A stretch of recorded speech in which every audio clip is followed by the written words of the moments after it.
What up, guys? Your boy Quake back with a brand new episode of the Diverse Mentality Podcast in a brand new season, Season 4, Episode 254.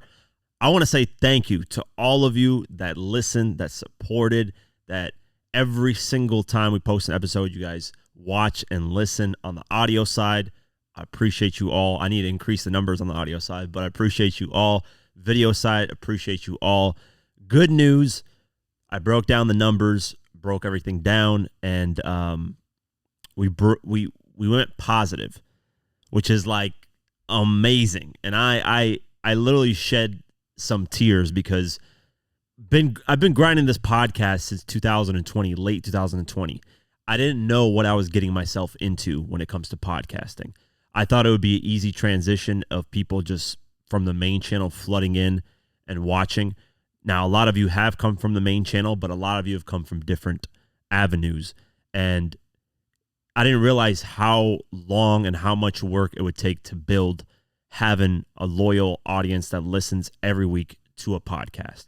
I underestimated the work.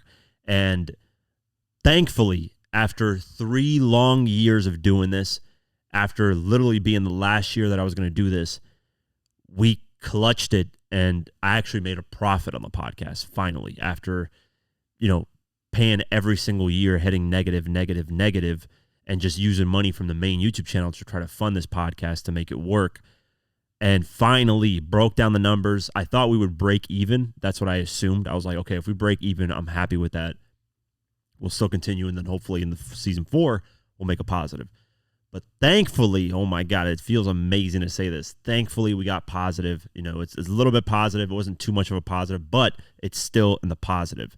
Obviously, I still have to recoup money in terms of like how much I spent on cameras and just equipment and stuff like that. But that's down the line. I'm just happy we had a positive year, not just a positive month, but a positive year.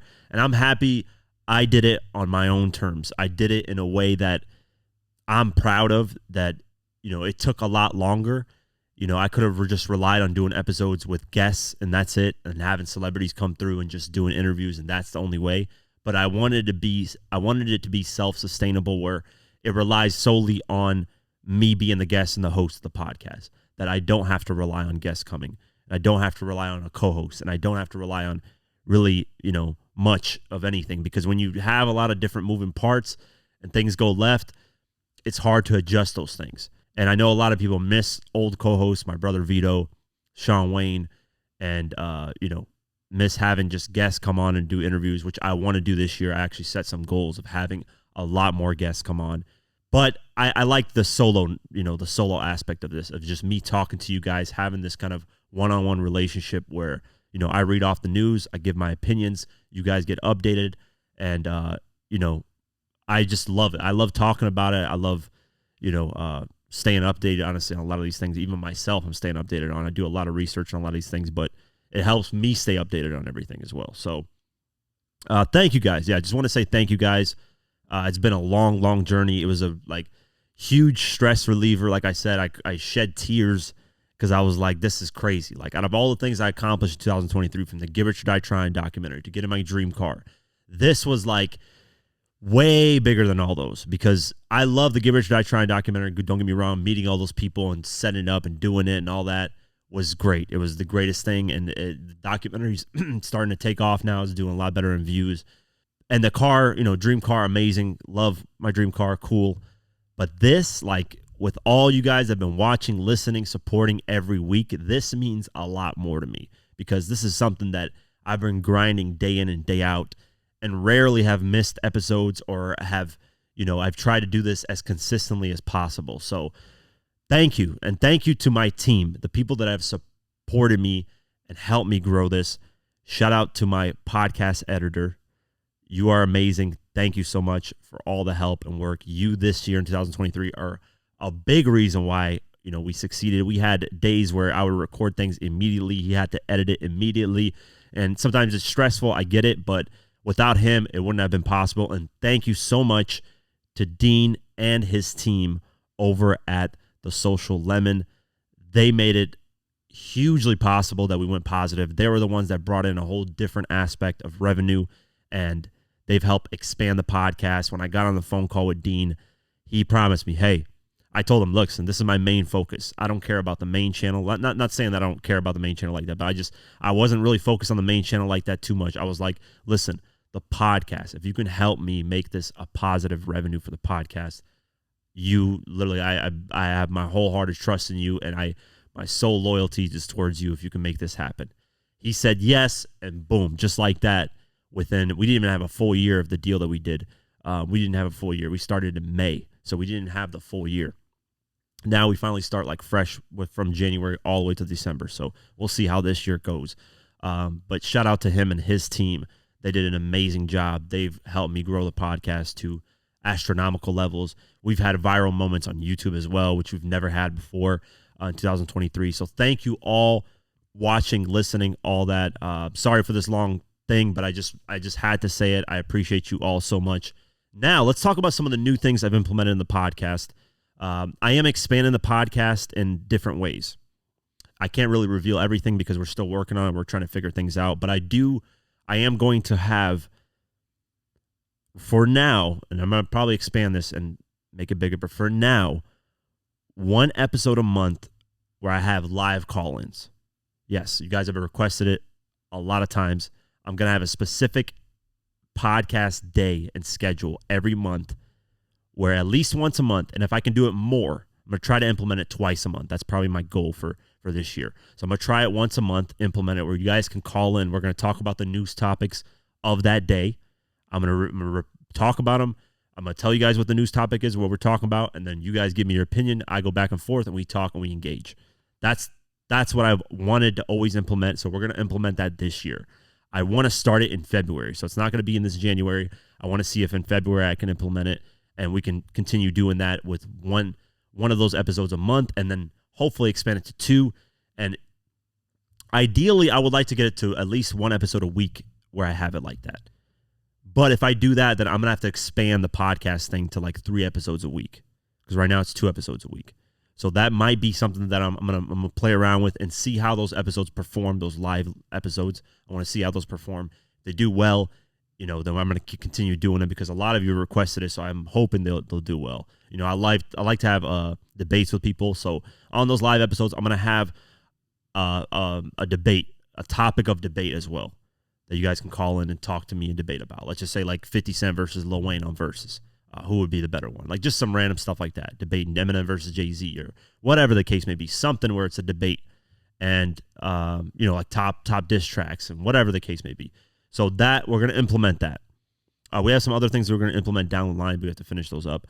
Also, I am making a change on the podcast when it comes to the YouTube side of things. So if you're listening to this on the audio version, nothing changes. Just continue listening the way you are. I appreciate you. For the video side, I am combining the YouTube channels into one. So on the DMP highlights page, which has a lot more subscribers, you're going to get the full episodes from now on, video versions on that page. It's not going to be on the Diverse Mentality podcast page. That page is going to be left alone for the older episodes. If you want to go back and watch the older episodes, they're going to be there. Now everything is going to be on one YouTube channel. I felt this was a smarter move to make just because the subscribers have increased a lot on the highlights, way more than the actual main YouTube channel with the podcast. So combining them into one, I feel like it's going to perform a lot better. So that's what we're gonna do. That's what it's going to start out as. And by the time you watch this, you're probably going to be confused, like why is this on this? But we'll get adjusted, and we'll get used to it. So that's changing on that end. And other than that, really, that's the only things that I've implemented. There's going to be some things down the line, but I have set a goal of where I want the numbers to be by the end of 2024. And I set a goal of having at least 10 guests on the podcast this year. Another thing that I want to throw at you guys, and I want your guys' opinion on this, is Kid would like to be a co-host on the podcast. Now, before people jump in and say yes, no, blah, blah, blah, my thoughts of what I want to do with Kid is not him being a co-host with me when it comes to news topics. So I'm still going to do this solo with news topics. But my idea was having him when artists come through and guests come through. Him being like him having the artist perspective and me being the kind of media journalist, whatever, quote unquote. I don't really want to call myself a journalist because, I didn't go to college for that. But, the media side and him being the artist side. And then when an artist comes through, you get both kind of perspectives. Let me know what you guys think of that. Message me, comment, whatever you guys want to throw at me on that. I need your guys' input on that. To know exactly what to do, because I don't want to change the podcast up and then people are kind of upset, and because there's been a lot of changes. I'm not gonna lie to you guys, since 2020, quite a few changes, but you adjust, and some people leave and never listen again, and some people enjoy and consistently listen, and it is what it is. So we're gonna be exploring that option as well, and seeing if that would work, and if there's something that we could work together and do something. But that's really about it in terms of the podcast. Like I said, thank you guys so much. Season 4, I'm super excited. It felt very weird this week and a half not recording the podcast. It just felt like my week and a half felt very off, because I'm used to coming in here on Sundays and Wednesdays and recording, and it's just been very, it's been off. It's been weird. So I'm happy to be back in here. I hope you guys enjoy Season 4. We got a lot in store. I've been talking to a lot of people, so I'm excited. I'm super happy. Thank you all, as usual. Patreon, appreciate the support on Patreon as well. That's grown a lot, and that's really helped a lot when it comes to funding a lot of things as well. So thank you all on Patreon that are supporting as well. Let's get into the news. I'm happy to be saying that. There's been a lot of information when it relates to Keefe D. And it looks like Keefe D got what he requested, but got it with some strings attached. So Keefe D has been allowed house arrest if he can make a $750,000 bail. So let's go over the article. Keefe D has learned that sometimes justice is not black or white, but green. According to the Associated Press, the judge overseeing the Tupac murder trial against the ex-gang leader has set a $750,000 cash bail. What's more is the judge ruled that the accused killer of the West Coast hip-hop legend can serve house arrest if he's able to come up with the cash, provided he wears an ankle monitor if he does so. Keefe D's court-appointed attorneys initially petitioned the court for leniency on January 2nd and claimed that he poses no danger due to his ill health. They also said that he will not flee before the trial, and were hoping that the judge sets a bail no higher than $100,000 out of respect for his tenuous financial situation. They said that they believe their client could post a bail of $100,000. So obviously they gave him bail. They allowed him to go on house arrest, but at a way, way higher amount. So you're never going to get what you request. It's rare that, especially if you have a history of, gang violence and, if you're accused of murder, you're not really going to get what you request. There's going to be things that are going to give it to you, but then they're going to be taketh as well. So if he wants to be a free man, what is you pay a bail bondsman, I think, 10% of $750,000. I don't even know what 10% of what is that, $75,000? Is that? I'm horrible at math, guys. This is the part of the podcast where, you guys realize this horrible math. Yeah, it's 75,000. I'm tripping. I don't know why. I know what it is, and I just look it up just to make sure. So if he has $75,000, he can get out. So I don't know, because if he requested $100,000, 10% of that is $10,000. So that's probably what he could have afforded to pay to get out. Now you got to pay a whole, 65,000 more. That's a lot of money. So you might come up with it, man. Maybe somebody around him will come up with it, because Keefe D is maybe, hey, I don't know. I'm just throwing this out there. Maybe Vlad, or maybe one of these interviewers like the Art of Dialogue, or these places that interview Keefe D, might pay the bail they might pay his bail to get an interview from him. Because that interview would be huge. If you can get Keefe D to talk about, getting locked up and what's going on and how he feels about the situation, that could potentially make back your, I don't know if it's going to make back the full 75,000, because you have to get a lot of views in order to get that back. But maybe somebody like Vlad, or, the Art of Dialogue, or any of these people can take the hit and, give Keefe D money to do the interview. That'll be very, very interesting. So we'll keep our eye on this. Speaking of Keefe D, this is crazy. Keefe D is, well, not Keefe D himself, but there's a tape being submitted as evidence where Keefe D talks about Diddy putting out a $1 million hit on Tupac. It's getting submitted as evidence, which is crazy. Let's go over the article. Keefe D has dropped a bombshell in the Tupac murder trial, with the former gang leader submitting evidence that alleges Diddy's involvement in the death of the West Coast hip-hop legend. Keefe D's court-appointed attorneys submitted a tape on Thursday, January 11th, that allegedly demonstrates the depths of the bad boy mogul's involvement in the shooting. Reportedly, Diddy offered $1 million in cash to the person who was successful in killing Tupac. with no questions asked. The tape, which was reportedly obtained by the U.S. Sun, doesn't feature Diddy's voice. Rather, it features Keefe D laughing with the Las Vegas Police Department as he told the story of Diddy allegedly making the offer. Keefe D also claimed that Diddy wanted Suge Knight dead alongside Tupac because the so-called East Coast, West Coast rap wars had reached a fever pitch. Man, I want those dudes gone, Diddy allegedly told Keefe D. This isn't the first time that Diddy has been accused of having a hand in Tupac's murder back in 2011, so it goes over the whole history. I am working, like I said, on the Diddy $1 million hit documentary, so this is going to be a piece that I'm going to add to it, but this is no surprise because Diddy is going through a lot of stuff right now. Diddy is not looking good in the public eye at all. There are people that do not like him at all in the public eye. 80 to 90% of them, people think that Diddy's guilty of all these things, and even the whole sexual lawsuits that he's dealing with. So right now, nothing's going right for Diddy, so why wouldn't Keefe D use that as a perfect time to strike? Because Keefe D felt like he got done dirty by Diddy by never getting like $1 million, or the reports are it was supposed to be 500,000 Keefe D, 500,000 to, I forget his name. I don't know why I can't remember his name. I'm blank right now on his name. He's from New York. He's a drug dealer from New York. Would go to the West Coast a lot. Man, how am I forgetting his name? Yeah, Zip. There you go. Von Zip, something like that. His name is Zip. I forget, man. Why am I forgetting his name? But Zip and Keefe D were supposed to get the split of that because Zip was the one that gave him guns in Vegas to allegedly shoot Tupac and all that. So he's submitting, the LAPD or the Las Vegas Police Department interview that he did where he said that, hey, Diddy was the one that, allegedly paid Zip and me $1 million, 500,000 each to murder Tupac. So the problem with this thing is, based on my research, based on what Greg Kading has said, there really isn't a paper trail of Diddy paying anybody any money for Tupac's murder. There isn't like a paper trail there's no bank statements that you could see that Diddy pulled out $1 million. Zip is dead. He died a long time ago of cancer in like 2015 or 13, something like that. A lot of people that could testify or that could get Diddy in a precarious situation have passed away. So the chances of Diddy getting hit with this is so slim. We're talking, first off, Diddy is damn near a billionaire. So his lawyers are going to be top notch. For me to protect my life, I'm spending $50 million, $100 million, whatever the amount is. It doesn't matter. Money's money.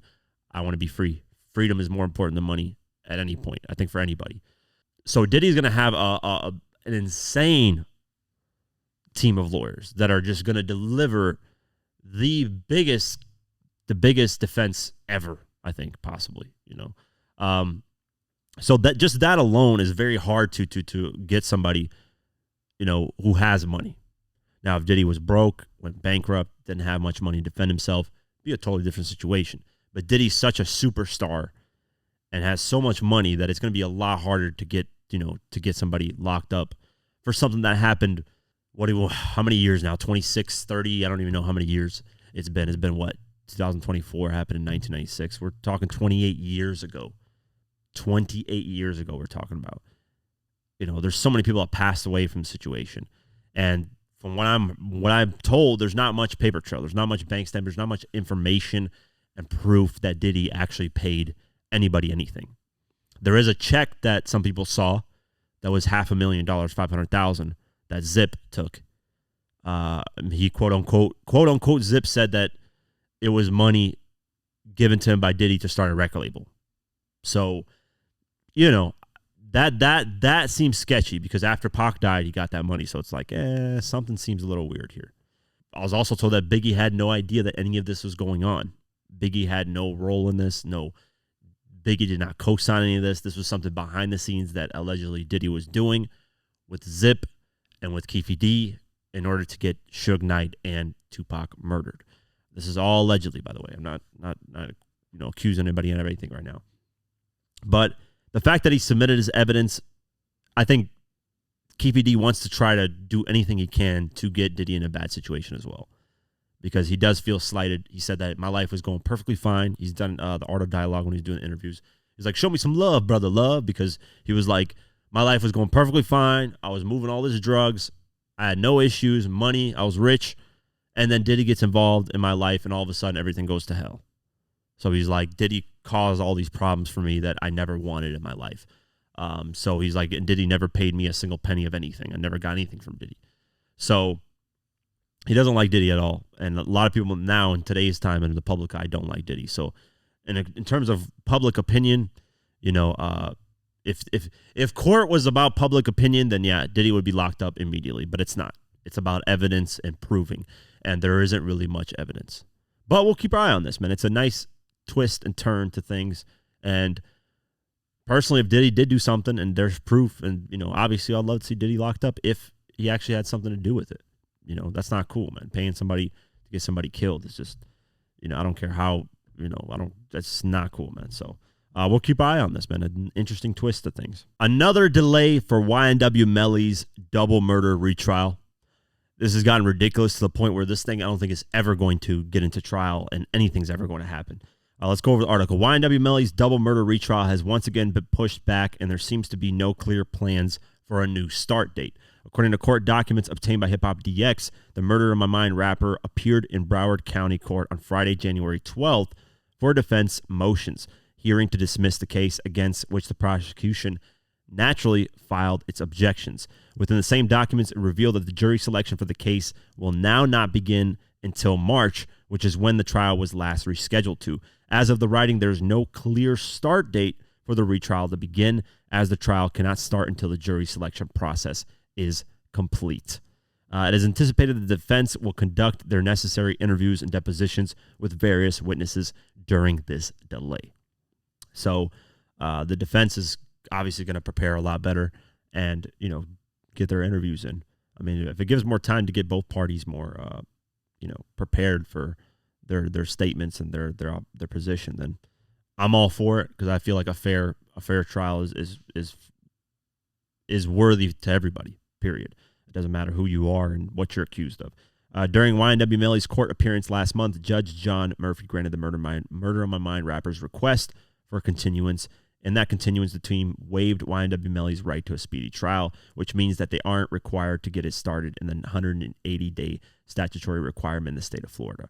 Prosecutors have also entered more than 55 songs into evidence, with the intent to use the lyrics to songs such as Murder on My Mind against the rapper when the jury trial finally commences. Melly's attorney, Raven Liberty, has attempted to block the rapper's lyrics from being used as evidence in retrial. So, yeah, we have no idea when it's going to start now.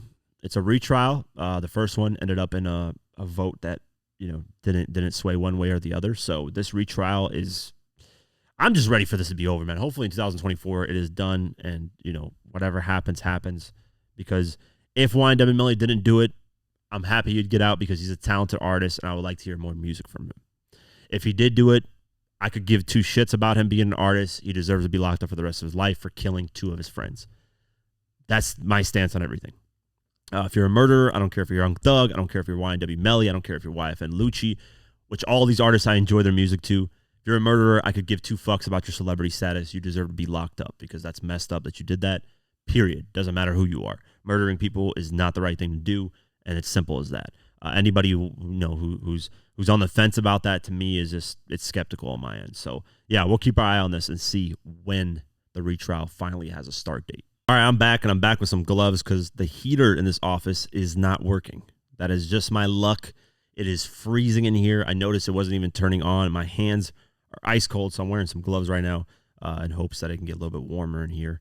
But let's get back to the news. And Young Buck's $740,000 music catalog sale has sparked a legal battle between bidders. Let's go over the article. Young Buck is auctioning off his music catalog, but the sale has created a legal battle between potential owners. According to court documents obtained by All Hip Hop, Structured Asset Sales objected to the winning bid lodged by Middleton Open Season Partners. The back catalog is being sold as a part of Buck's bankruptcy case, with Open Season's winning bid coming in at $740,000. Structure Assets have claimed that they could bid more than the $740,000 the catalog appeared to be sold for. They are also the same firm that sued Ed Sheeran for alleged copyright infringement over his song Thinking Out Loud. Through their lawyer, Open Season said structured asset sales is nothing more than a disgruntled potential bidder. Structured asset sales, through its principal, David Pullman, received the solicitation email and made no efforts or attempts to contact the broker or to participate in the bidding process for the property. The continued structured asset sales finally discussed the property with the broker in mid-December, almost 6 months after the solicitation email was sent and almost 2 weeks after the sale motion was filed. Structured asset sales, now realizing that it slept on its opportunity to participate in the bidding process, seeks to object to the sale motion and disrupt the private sale to Open Season. The Sixth Circuit Court of Appeals, as well as multiple other lower courts in the Sixth Circuit, have stated that frustrated bidders do not have a standing to object to the sale of the property. A broker working on the behalf of Young Buck solicited offers for his catalog last summer, with all bids due by July 14th. Open Season have urged the court to allow the sale to proceed and have requested a breakup fee of $25,000 if the catalog is auctioned again to cover expenses. When sold, the fee will cover all of the former G-Unit rapper's outstanding debts, including child support, his mobile phone bill, and a lien owed to the Department of Treasury worth $200,000. So it's interesting. So basically, a different bidder wanted to bid more than $740,000 for this, but the other bidder is saying, "Listen, you snooze, you lose. You're too fucking late in this." And they're saying if it opens up again, they want the previous bidder that bid at $740,000 wants a $25,000 breakup fee for all the time lost and the expenses and stuff. So, to be honest with you, I'm surprised the catalog of what I want to know that. Like, I wish I knew the details of this catalog. Like, if I had Buck here, if he could, legally tell me, because I don't know, there's probably legal limitations on what you could say when it comes to these situations. But I would like to know, what parts of this catalog is being sold. Is it publishing? What's going on here? And I'm assuming it's the projects released under G-Unit, the Straight Outta Cashville and Buck the World album. Those two albums. And at $740,000, I think it'd be worth more than that. There's obviously a bidder trying to bid more than that, because $740,000, based on it, because a lot of factors play into it. How much percentage does Young Buck own? That's the number one question. If he owns a small percentage, then clearly Young Buck's catalog is worth a whole lot more than $740,000. Let's just say Buck. I'm just gonna throw a number out there. Let's say Buck only owns 10%. I'm not saying that's what he owns. I'm just throwing a number out there. 10%. At $740,000 at 10%, this thing's worth what? $7.4 million, basically. I know Buck's catalog is definitely worth more than $740,000. I think Buck obviously is selling his portion, but we don't know how much of his portion he's selling and what side. Is it publishing? Is it licensing? Is it what's going on? Is it the ASCAP writer thing? Whatever, all that stuff. There's a lot of different aspects of music that I'm not fully. I'm not gonna lie to you guys. I'm not fully aware of, but there's a lot of different tiers and stuff that you can sell. Catalogs go to a lot of different sections when it comes to the music industry. So it's funny that there's now a legal battle between the bidders. I keep taking my glove off because I can't move the laptop without my fingers, which is stupid. I think I should add some gloves with some like holes in it, but I wasn't anticipating having to wear gloves, and they're putting out like a lot of lint and dust in the air, man. I feel like I'm breathing this stuff in. These are like some construction type of gloves that I found. But yeah, we'll keep our eye on this, man. Maybe Buck's catalog might go for more. Maybe Buck actually wants that, but we'll see. We'll see. There's an interesting thing. So speaking of Buck, he stopped by Steve-O's podcast and did an interview. Steve-O went to Tennessee and did an interview with him. And Buck, listen, this is why I always call 50 Cent corny for going at Buck and Banks, because especially Banks has never said anything negative about 50, like in the public, ever. So when 50 does that, super corny, not just corny, but super corny when it comes to Banks. It is corny when he does it to Buck. I get it. I get where 50's coming from. Me personally, I wish I could interview both of them. Buck's kind of already spoke like his point of view on things, but I wish I could ask 50 more. Because here's the thing. What 50 would do if I were to ask him, he would troll, and he would say Buck's into transgenders and all this other stuff, and it'll completely sway the whole conversation somewhere else. With me, I wouldn't allow that. I would constantly press the question because a lot of people have allowed that and just laugh at what 50's saying and, be like, oh, that's the reason why 50 doesn't fuck with them. No, that's not the reason why. There's a lot more deeper things that we don't know. I know money is a huge factor into it because 50s feel like he's owed some money. But Buck's like, listen, I paid a lot of the stuff that you've wanted and you got me stuck in a contract and now I'm stuck in another contract and I have to file bankruptcy to get out of this contract. And this is the second time he's had to do that. So just a weird story overall of the fallout of these two, which is unfortunate. So in this clip, Buck basically is pleading to 50, like, why are you doing this to me? Why don't you want me to feed my kids? Basically is what he's saying. So let me play the clip. Let me find the timestamp because I had it on here. Let's see. He filed I think a $250,000 claim, but this was 3 years ago, and I knew it was a lot of bogus. I didn't know why he was making that claim, but he never provided anything in regards to the claim. With that kind of money, you're gonna have some kind of track record of bank documentations or anything. So this was 3 years ago, and I don't know why he made that claim, but what's so interesting is before I got here, that's why I was a little bit late. I'm actually in the process of just now getting to the dischargement of my bankruptcy, and they made a claim probably like 5 hours ago for the same $250,000. I'm like, what? Are you serious? Even the attorneys is like, this is about to be wrapped up. You had 3 years. You passed over 2 or 3 deadlines. Y'all haven't said nothing. So I think a lot of it is just, I don't know what I did to do to make him actually want to see me not feed my children and stuff like that. I never had, I just don't know what 50's his own person and stuff like that, but I would never wish death or want to not see him be able to feed his family. And yeah, we had our misunderstandings. I don't even call them beefs and stuff like that. But yeah, we had our misunderstandings. But to do some of the things that he's done and attempt to try to discredit my name, discredit me as a person, to damage my character out here, and put out all this false narratives of different things in regards to certain craziness that I've went through. It's just like, you rich, my man. You still doing your thing. I love your TV show Power. You know what I mean? Why are you doing this to me? You know what I mean? Like, bro, we was once brothers. I've always looked at you as big bro. You know what I'm saying? Yes, I made mistakes too, but I've never did anything to try to take food out of your mouth or stop you from eating. So it's just like, see how aggressive he is towards me. It makes me feel like, damn, is you trying to gyro me too? You think? Like, so the interesting thing about this is Buck is basically saying, why are you doing this to me? What's the whole, and that's another question that me myself would have loved to ask, and I talked about that a little bit earlier, but I think 50's doing this just for the fact that, one, he can, just for shits and giggles. Two, he feels like, listen, I put you on. I helped you throughout your whole career.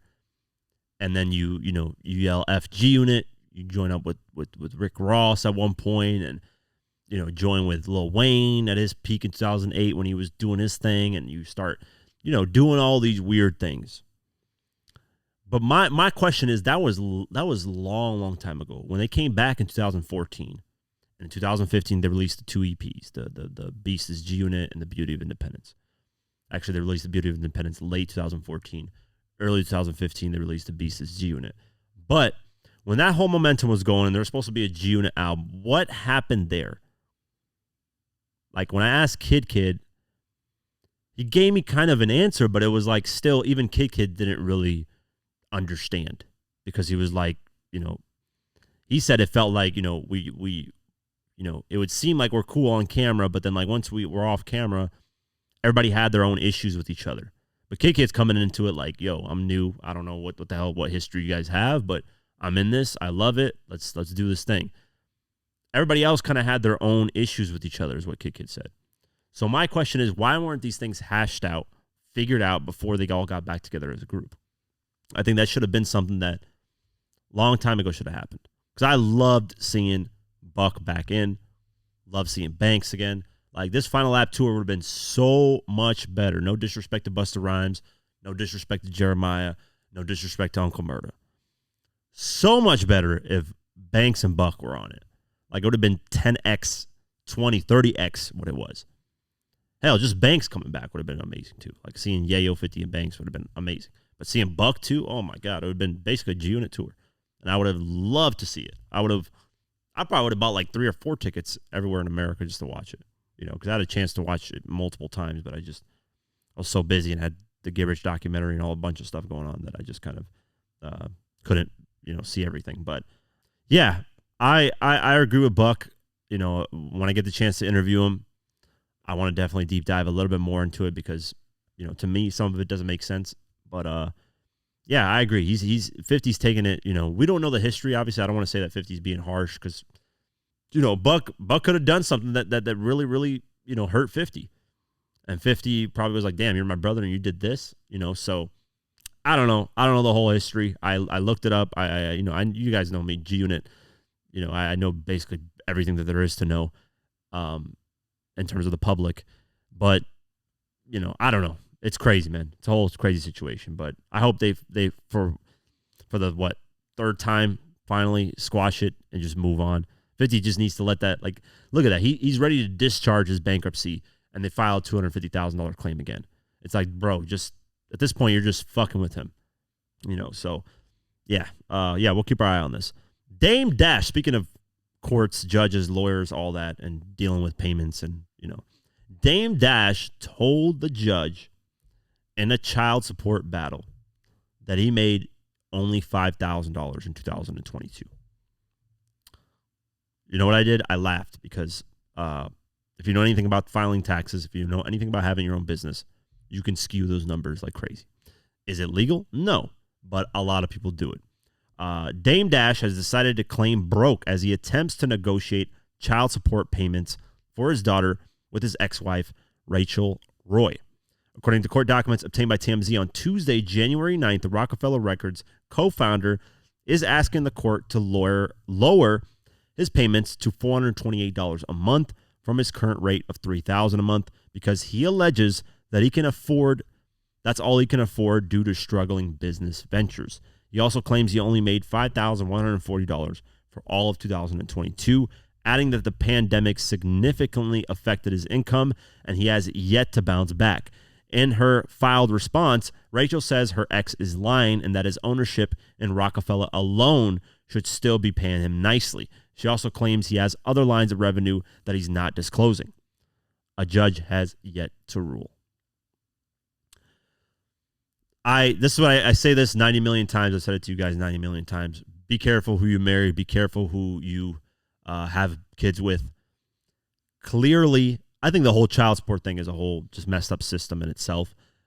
$3,000 a month is a good amount of money to be paying for a child. I understand I understand the dynamic of child support when it comes to celebrities because a child can go from, let's just say the husband is making $50 million a year and has his mansion and this everything fancy and nice. The child can go to that house and then go to, his mother's house, and the child is in a, Section 8 housing with nothing. There has to be there can't be a dramatic lifestyle change when it comes to the child's life. So I understand that aspect of it. But as far as taking care of a child, I doubt it costs $3,000 a month. I don't know. I don't have a kid, so I'm kind of out of, I don't know. I'm not aware of what the expenses are, but I'm pretty sure that doesn't cost $3,000. It depends on the age of the child as well, because if it's a baby, Pampers, diapers, all this stuff, whatever, it's a little bit more expensive. I think babies are little babies than actual children that are a little bit more grown because they don't require as much when it comes to, child care, I guess. But $3,000 a month to $428 a month is a drastic change that I think Dame Dash is kind of reaching on. I'm not, I don't like to get into people's business, but I think he should have just requested for a little bit reduced, like, hey, $2,000 a month or $1,500 a month. Maybe that'd be better. That'll help me out. But when you're in these type of things, each party hates each other, unfortunately, and they don't want to come to a rational conclusion. Because personally, for me, if I got married and I got a woman pregnant and that's my child, and we end up separating and going our own ways, I would try to not get the government involved at all. I would try to get the government involved as little as possible, because the government, all they do is make money off this shit. The lawyers make money off it. They're happy when you two are arguing and you two are having issues with each other. They make more and more money as time goes on with that, because you have to restructure things. You got to this, I got to do this, go to court for this. So lawyers win in these divorce cases. Like I said, America is capitalism. America is about making money. America doesn't genuinely care about its people. You know, if the court systems and lawyers and all these people involved in these divorces and stuff genuinely cared about the people, they would try to get them to come to a rational agreement. This is why I disagree with the government getting involved in these type of situations, because it turns into the lawyer said this about this person, the lawyer said this about this person, and the two that are actually important to communicate, the husband and the wife, they don't communicate. They communicate through their lawyers, and that's the problem. When there's no direct communication, things go left every single time on anything, not just in this case, but in anything.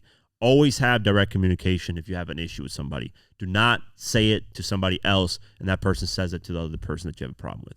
That's where things go left, and that's where issues come even way worse than what they're supposed to be.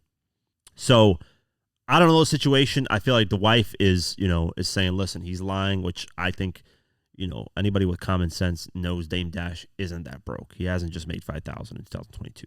Now, I know you have expenses in business and stuff, but, the guy's made millions upon millions and still probably makes, millions a year. I'm willing to assume, because he still owns lots of stakes and things. And he's when you have that big, when you're involved with that many big artists, especially Jay-Z, one of the biggest ever in hip hop, then, you're going to see money in some way or another in something. So we'll keep our eye on this and see if he actually gets, any approval on this stuff. But, a lot of people on social media laughed about this and were like, there's no way. There's no way he makes only 5,000. At least I would, I think a judge even is probably like, I mean, if it's in court documents, if you manage to change where the businesses come from and where the revenue comes from, then, you can pass it off as that's all I make. So, we'll keep our eye out. I wanted to start the podcast off with this news, but I felt like it was off in a sad note. Meanwhile, I'm talking about all these accomplishments on the podcast, and then I go immediately to something sad. But, so that's why I left it a little bit later. But Yo Gotti's brother, Big Jook, has been killed in Memphis. So let's go over the article. Yo Gotti's brother, Anthony Big Jook Mims, has been killed in a shooting in Memphis in what authorities believe to be a targeted attack. The incident occurred outside of the Perigion's Restaurant and Event Center on Saturday, January 13th. Fox 13th reports. Memphis police responded to reports of gunfire outside the restaurant near Winchester Road around 4:15 p.m., where two men had been shot. Big Jook, one of the victims, was swiftly transported to St. Francis Hospital, where he was later pronounced dead. A second unidentified individual transported to the hospital in a private vehicle was later airlifted to Regional 1 Health in Memphis, where they remain in critical condition. According to TMZ, the tragic shooting occurred shortly after the rapper's older sibling attended a funeral for a friend who had been mourned publicly on social media. No word as to whether Gotti was present with his brother at the time. As of now, the rapper has not yet publicly addressed the passing of his brother. So there is footage of Yo Gotti and his brother attending the funeral. This is hours before Yo Gotti's brother, Big Jook, got killed. There is, unfortunately, in today's time, we have no respect for the dead. People don't have no respect for the dead. There is a photo of him. I looked at the blurred one. I didn't look at the unblurred one because I can't see blood and just gore and stuff. I'm not good with that. But unfortunately, there's a photo of him laying on the sidewalk where, there's a lot of shots to the face. Let's just say his face is unfortunately, it's to the point where it's almost unidentifiable. That's how much shots that they're saying it's about 5 face shots, which is brutal. That person did not like Yo Gotti's brother. Let's just say that. If somebody shoots you 5 times in the face, they don't care about you. That's a targeted attack. That's not an accident. That's not something that's specifically targeted. They hate your guts and they want you dead. That's what that is. The photo is very gruesome. If you ever want to, if you're interested in looking at it, which I don't condone, I'm not a fan of people taking photos of dead people and posting on social media. When XXXTentacion died, they posted it. Nipsey, it's unfortunate, man, that people do that, but that's the era we're in, social media. Now, I did cover, first condolences to Yo Gotti and his family. Sad situation, man. Gotti's brother has been part of Yo Gotti's life for a while, and he's been somebody that's helped Yo Gotti be where he's at in his life right now. So sad situation there. Condolences to them. I did cover the Yo Gotti versus Young Dolph beef, and in covering that, which is the video Yo Gotti versus Young Dolph, what really happened. In covering that, I got more well informed on the history between Young Dolph and Yo Gotti, and we as the public, I don't think we'll ever know how deeply rooted this beef is. And I'm talking significantly deep, like deeply rooted. Like very deep. Like this has so much street ties to it, so much street stuff that nobody will, unless somebody just comes out and snitches, nobody's going to know the full details of this. This was not a rap beef. Clearly, with people getting killed left and right from both sides, this is not a rap beef. This is real beef. This is street beef. This is retaliation, killing each other until the point where everybody's gone beef, which is unfortunate. Very, very sad that we've gotten to the point where one person gets killed on this side, the other person gets killed on this side. One person gets killed on this side, the other person gets killed on this side. And, the guy was attending a funeral, mourning a loss of somebody else. And hours later, he gets killed. So now they got to set up another funeral. Like, how sad is that, man? How sad to the point where we can't be. I always say this in hip hop. I don't like the dissing the ops, dissing the dead. I'm never, like diss tracks here and there when it comes to hip hop, solely hip hop, I'm fine with. That's competition. It makes sense. There's competition in everything that you do. But dissing the dead, clowning them, pissing on their grave, all this stuff that these newer generation artists are doing, it's corny, man. It's whack. I never enjoyed it. At certain points I was bumping it and I realized, why am I listening to this stuff? This is such negativity, such dark energy that it's not something that I stayed away. I've stayed away from it for forever. Now, like when these ops and they're started to, it's garbage, man. So going over the beef, when I went over it, I realized that one, it's deeply rooted. There are things that Dolph and Gotti did not address in interviews ever. And you could tell that there's something behind the scenes that brewed. And now Dolph did talk about a lot more on diss tracks, what is it, Play With Your Bitch, where he's actually dissing Gotti's brother in that track, and he's talking about, I helped your brother when it was moving drugs and stuff like that. So there is, there's like little peeks into their deeply rooted thing. But this is why Yo Gotti made that I'm talking about the mixtape with DJ Drama. I Showed You So, I think it was called. And then the track No Fake Love, and he's talking about how when I move around the city, I have guns on me every single time. I'm not moving with nothing without having guns around me. And that's how he has to move now when he's moving around Memphis, because there is, and I'm not saying Young Dolph's side did this murder. I'm not alleging that. I'm not saying none of that. I don't know who did it. We don't know who did this murder. We have no idea. But we know that's the public beef of everything that's going on. So Gotti's moved a lot more heavy with a lot more guns when he's in Memphis, as he should, as any artist should, honestly. Unfortunately, that's how a lot of hip-hop artists have to move in their own city, which is sad. But he's moved like that a lot. And the opposition, the people that want to see Gotti dead, which is unfortunate. Here's the most unfortunate thing about this, is with Yo Gotti's brother dying, there are people on social media saying, yes, we got him, we got one for PRE, fuck Gotti, all this stuff. You know how how desensitized and stupid that is. It's so dumb. I would never cheer on somebody getting somebody else. Like, it's just the dumbest, stupidest mentality ever. And it's unfortunate. Now, the opposition, their mentality is, if we can't get Gotti, we're going to get somebody he loves that's close to him. And they've done that already. They've done that with his brother. So when will this thing end? When will this whole beef in Memphis that's deeply rooted end? Because if it's an eye for an eye, it's never going to stop. And Whack 100, I usually don't really like a lot of Whack 100's takes, but he said it. He tagged Yo Gotti, and he said, "Don't get an eye for an eye. Don't get it back in blood, man.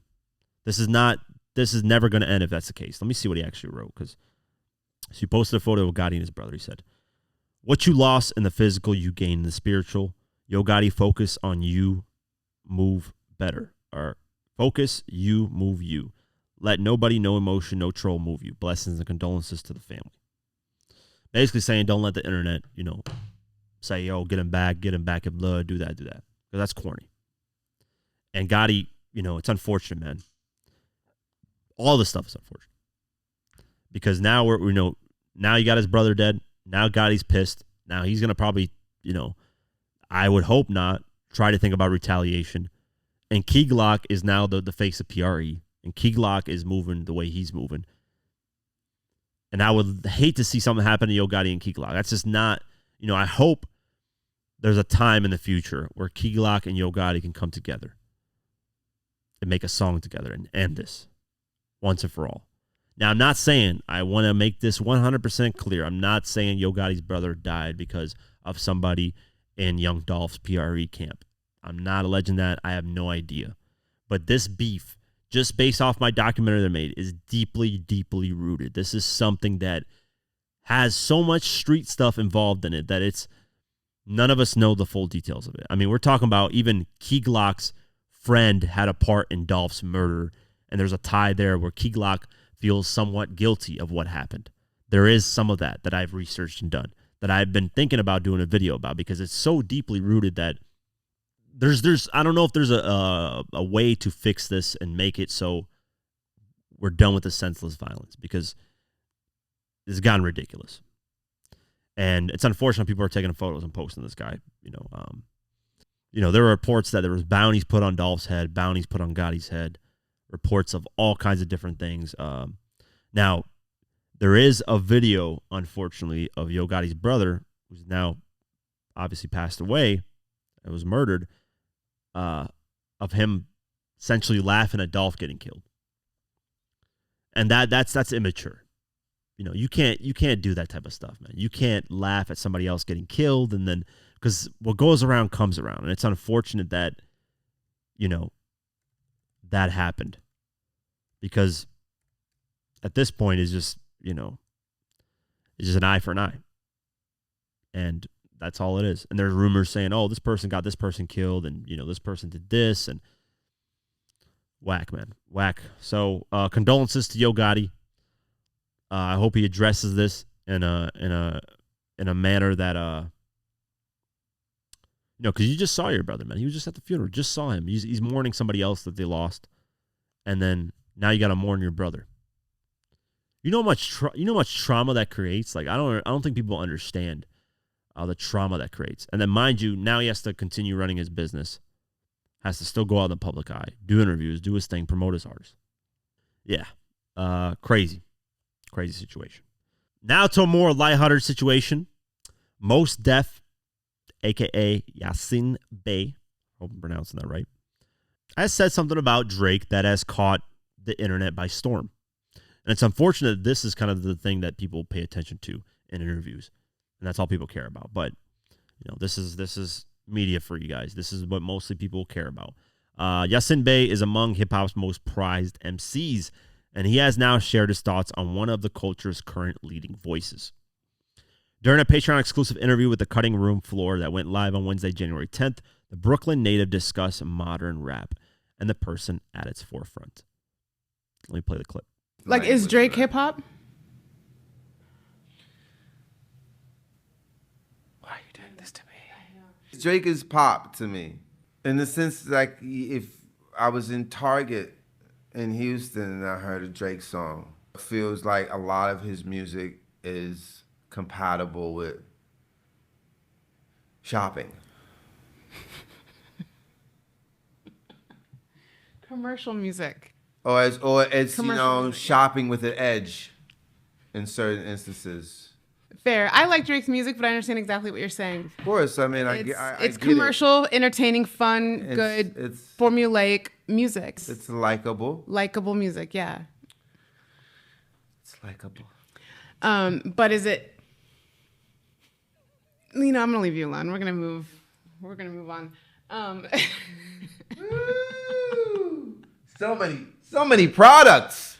So many SKUs. So many SKUs. Look at all these SKUs. Oh, so many products. So much merchandising. So many barcodes. I love this mall. Look at this place. I mean, look at this place. They have everything. Everything's here. They have everything here. Oh, this is great. This is a new Drake. You hear it? It's great. Okay. What happens when this thing collapses? What happens when the columns start buckling? Are we not in some early stage of that at this present hour? Are we seeing like the collapse of the empire? Buying and selling, where's the message that I can use? Right. What's in it for your audience apart from like banging the pom-poms? All right. So I love Mos Def. I think he's a very, very, very talented MC. And, I think I wish he got his props more as an artist. With that being said, Drake is held to this standard that he should be a conscious rapper. And I don't know why. Maybe because he shows glimpses of that and people love it when he does show glimpses of that. Like 8 a.m. in Charlotte. He can spit all these bars, and there's tracks where he has glimpses of being a conscious rapper and being able to, be up there bar for bar with the best of them.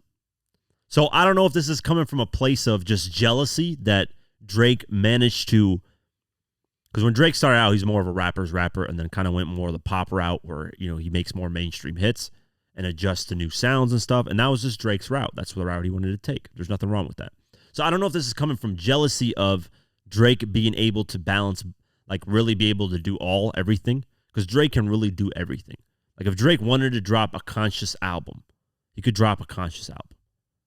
Now, would it sell as much? Would it be as big as, if he did whatever, more pop mainstream music? Probably not. But conscious music doesn't sell for the most part. Now, I'm not saying it doesn't sell ever, but for the most part, it doesn't sell as much as mainstream hip hop and pop records do. With that being said, I think either Mos Def is jealous of the success, which a lot of people could potentially be, or Mos Def is disappointed in how Drake decided to use his pen game and his career. And that's a huge possibility because he's saying the pillars, how this is not going to be sustainable.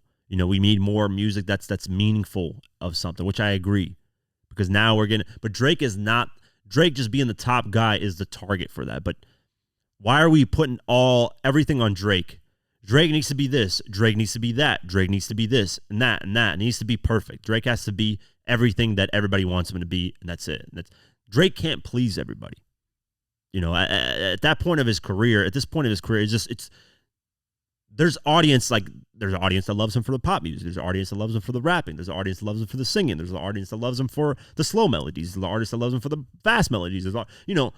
There's so much stuff that Drake does that he can't please everybody. Me personally, I don't view Drake as a pop artist because when he wants to rap, he can rap. There's no denying that. I think anybody who doesn't see that and wants to clown Drake and say he's whack and this and that and he doesn't write his own stuff. The whole don't writing his own stuff thing, when that whole Meek Mill thing and the whole whatever Quentin Miller, it was fun for show. Don't get me wrong. I was laughing at the situation as well. It was fun for the time being. But when we get to reality, Drake's written a lot of records for other people. Drake's helped a lot of other artists. Drake can catapult anybody's career at any point if he wants to. That's how much power Drake has in this hip-hop game. And further down to my point, Drake gets all this hate from random artists and people. One, because people are potentially jealous. Two, because Drake is very passive-aggressive in how he dresses people. You know what's going to happen from this? There's going to be no diss tracks. There's going to be no aggression from Drake. There's going to be him subliminally saying something like, oh, most definitely, like he's gonna say most definitely instead of most def, and he's gonna say some slick bars after saying most definitely, and it's gonna sound like some slick shots at most def, and that's all we're gonna get. We're gonna get subliminal slick shots of him saying something like most definitely, play on words of most def, and that's it. That's all we're gonna get. Instead, if Drake took the approach of like Scary Hours 3 had the potential to be his like kamikaze from Eminem, to respond to all the hate and just lyrically address them directly and destroy them. That's why Drake gets a lot of disrespect, because they know that Drake's going to be passive aggressive with it. He's going to deliver some subliminal bars, and that's it. That's all you're going to hear from Drake. Instead, if Drake said, "Yo, nah, I'm not letting this narrative of you guys trying to push me in each direction. I'm better than all of you guys, and let me attack you directly. Mos Def, let me get at you directly. Joe Budden, let me get at you directly. Anybody else? Kendrick, which I know I'm instigating this little beef. I love the Drake and Kendrick beef. Oh, I wish that shit could just pop up. Kendrick, I'm better than you. This person, I'm better. Whatever. Anybody that's criticized Drake, get at him directly, and that's how you're gonna get people that put more respect on your name, because they respected you a lot during the Meek Mill thing. They didn't expect you to be that aggressive. When you came back with back-to-back, you dropped Charged Up and back-to-back immediately. 2 diss tracks before Meek Mill even could respond. People respected that. They're like, damn, Drake can go in. So I don't know what to take initially from what he said, Mos Def said. Obviously, Mos Def is very respected as an MC. But at the end of the day, man, looking at Drake to be the everything artist, to deliver everything, is not the right approach, man. Everybody has their lane, and if Drake really, sorry, there's a lot of like little dust from these fucking gloves. If Drake really wanted to do a conscious album, I think he could deliver a really great one. And that's my take on it. So, speaking of music and positioning and holding, music accountable, hip hop has ranked number 1 genre of 2023. Yep. Despite all the slow sales and not number ones on hip hop and on the Billboard Hot 100, no number 1 singles, it's been the most consumed genre in 2023. So chart data reported R&B and hip hop was the number 1 genre in the U.S. in 2023 with 277.27 million total album equivalent units sold, which is 25.3% of the market. Sorry, I burped there a little bit. So hip hop has 25.3% of the market, which is most than any other platform. So congratulations to hip-hop. Just wanted to talk about that quick. People think hip-hop fell off. I honestly have, just music-wise, not a lot of music sticking for me when it comes to hip-hop. So numbers are cool, but if the music doesn't stick, I don't think this is going to last for a long time, because the music hasn't really stuck for me on a lot of artists. Songs have here and there, but music in general, like the artists themselves, haven't stuck. Let's get into new music. 21 Savage surprisingly released a new album called American Dream. I haven't had a chance to listen to it, so I didn't even know it came out, because I've been off the internet for a little bit. I didn't realize it came out. That's been released. Kid Cudi released Insano album. I haven't listened to that either. Lil TJ dropped song Told Ya. Kevin Gates drops Birds Calling. I did listen to that because I'm a huge Kevin Gates fan. Saw the video. Not really impressed with the song, but I'm excited for the album. Hopefully the album sounds a little bit better. Jay-Z, Lil Wayne, and more. The Book of Clarence soundtrack dropped. Haven't checked that out either. Rick Ross and Rich Brian, Light Rails. Tank God and King Combs, Deep End. And that's really it for new music. Damn, this thing is like coming off. What the fuck? What is going on with this glove? Album sales. Let's get into the album sales. Let's see what's selling out here. Morgan Wallen is at number 1 with One Thing at a Time. Damn it, this guy sells an insane amount of units. I wonder how much this is at right now. Probably like 4 million sold.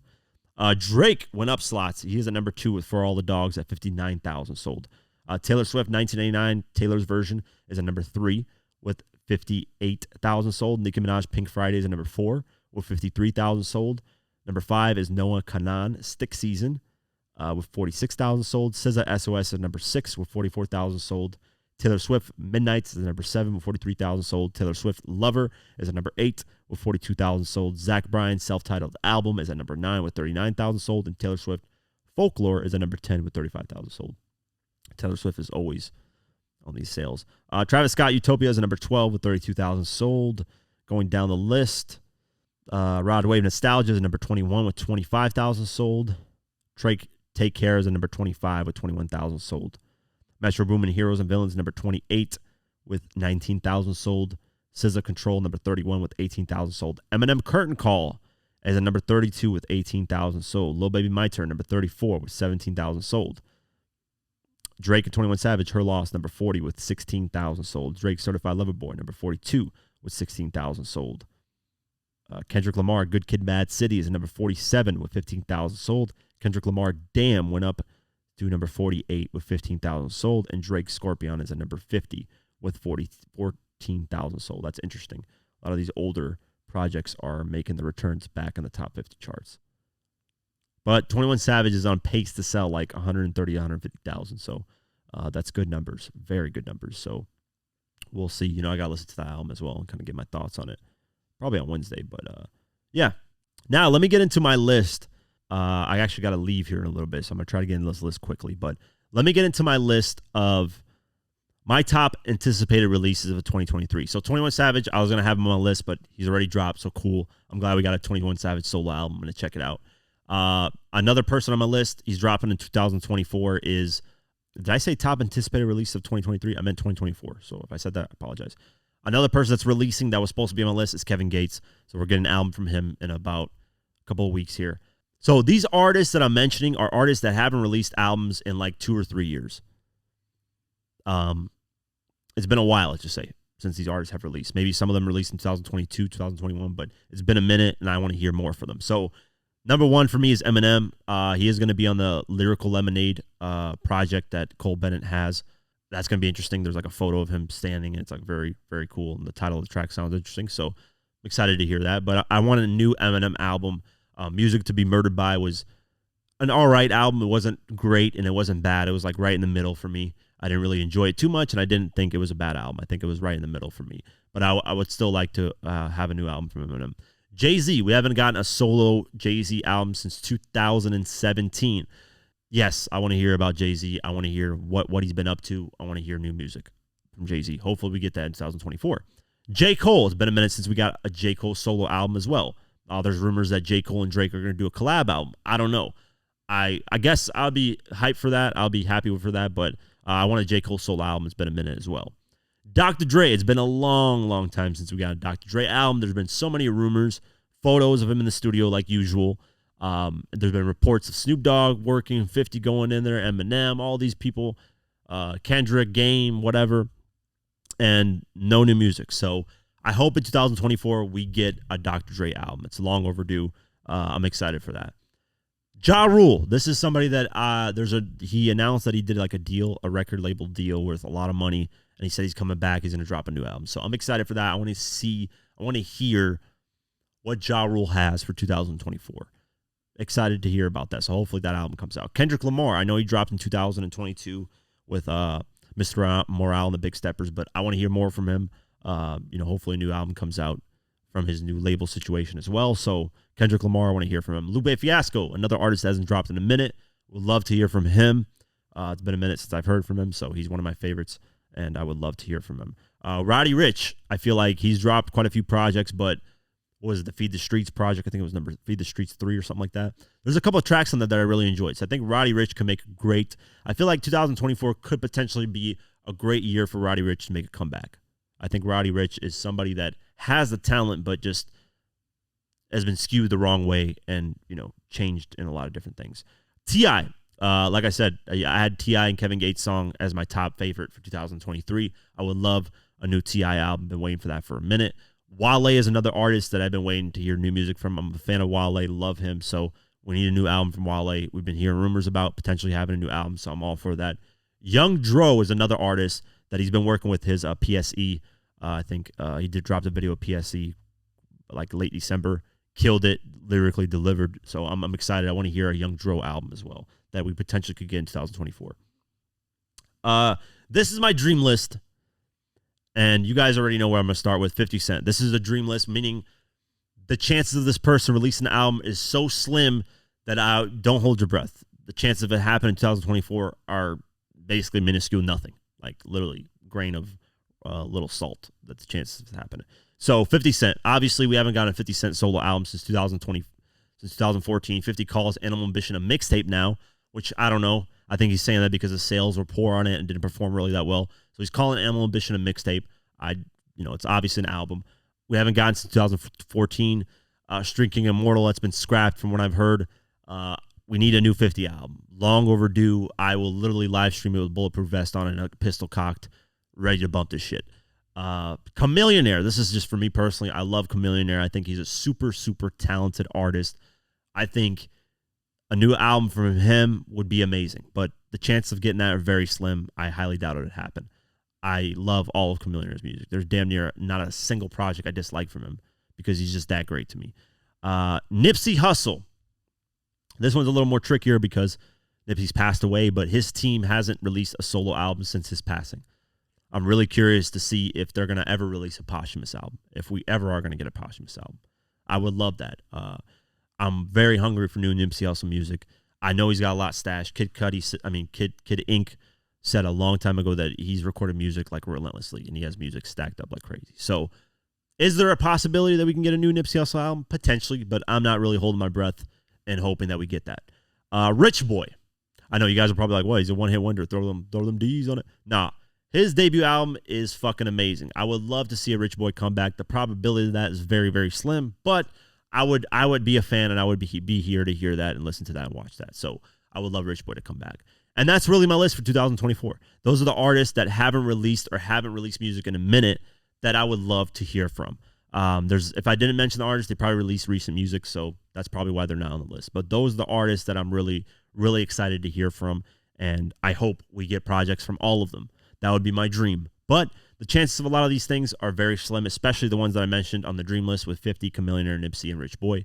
The chance of them releasing, even I should have put Dr. Dre on there because Dr. Dre every year says he's going to drop something, and we really don't get anything. So, yeah, that's my list. Let me know what you guys think. What artists you guys excited for in 2024? There are a lot, man. There are a lot out there, and I probably missed some, but this is just what came to my mind of what I would be excited to hear from artists. So that's it for today's episode of the Diverse Mentality Podcast, Season 4 premiere, man. I thank you guys wholeheartedly so much for listening and watching. You guys made this possible for me to be able to continue to do this, and I hope I can continue delivering great content to you guys. A lot of you messaged me when I announced that we made a positive revenue. A lot of you messaged me that, I listen to this podcast when I go to work, when I'm at work. So thank you guys so much. God bless all of you. Have an amazing night, day, whenever you listen to this, and peace.